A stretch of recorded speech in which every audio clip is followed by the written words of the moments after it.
Hi, my name is Ryan Stewart and I'm running to represent Downriver on the Wayne County Commission in District 15.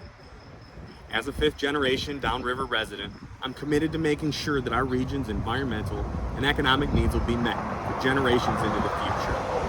The former McLouth Steel site that you see behind us is what spurred me to action and to get involved in local government. I hope you'll take a minute to listen why this site here is so important to our region's future. 3 years ago, the McLouth Steel property was transferred to the Wayne County Land Bank, and the Wayne County Commission voted to sell it to Crown Enterprise, a subsidiary of the company that owns the Ambassador Bridge in Detroit. The purchase agreement showed an intention to develop an intermodal shipping port on the 256-acre site. For reference, that's the equivalent of 194 football fields. Even though the property is currently zoned for developments like commercial office space, restaurants, and hotels, the new owner has requested to rezone the property for waterfront industrial development, a decision the city doesn't have to make. After all, you can't sue a city if you buy a house in a residential district and they won't rezone it so that you can build a bar or a car dealership. For context on what intermodal shipping ports do to communities, let's take a look. This is a picture of a shipping port storage facility in Delray, a community in southwest Detroit. Delray's population grew to 23,000, slightly less than Wyandotte, by 1930 as Hungarian immigrants began to settle there in Wyandotte for job opportunities.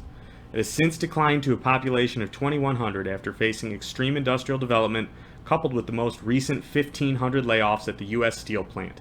Because of this, the community has become the future site for the Gordie Howe Bridge, another bridge at the busiest port of entry into the United States. The coronavirus pandemic has only sped up declines of industrial communities, as more companies are beginning to automate both manufacturing work and trucking. Ohio and Indiana's state governments are even investing in self-driving semi-truck research. Hundreds more trains and semi-trucks, difficulties policing and inspecting the thousands of containers, and virtually no ordinances stopping what can be imported from foreign areas are all serious byproducts of intermodal shipping, and Downriver already has experience with all of these. It doesn't have to be like this. According to the EPA and EGLE, the cleanup standard for this property will be the same, whether a shipping port is built or a hotel conference center is built. And there are plenty of examples of sites exactly like this that have been developed around the United States, like the Hazelwood Green site, a former steel mill Superfund site that's partnered with Carnegie Mellon University to create a robotics, manufacturing, and education facility. Woodhaven, a neighboring community, understands. They've found a developer for a previously contaminated site to build an amphitheater and restaurants, and that's only on 9 acres. Imagine what could be done with 256.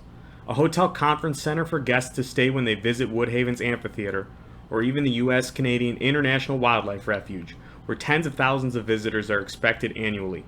Maybe the existing port could be used as a stopping point for Great Lakes cruises, injecting tourism money into the region like Traverse City.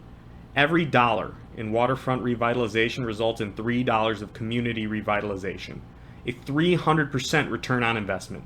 By comparison, the stock market is currently the highest average it's ever seen, and it's only 61% greater returns than during its crash in 2008.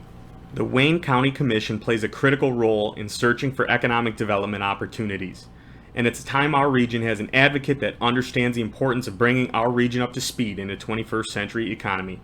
I hope to earn your vote on August 4th in the Democratic primary and be that strong advocate, and I promise I'll do what it takes to keep us on the right track.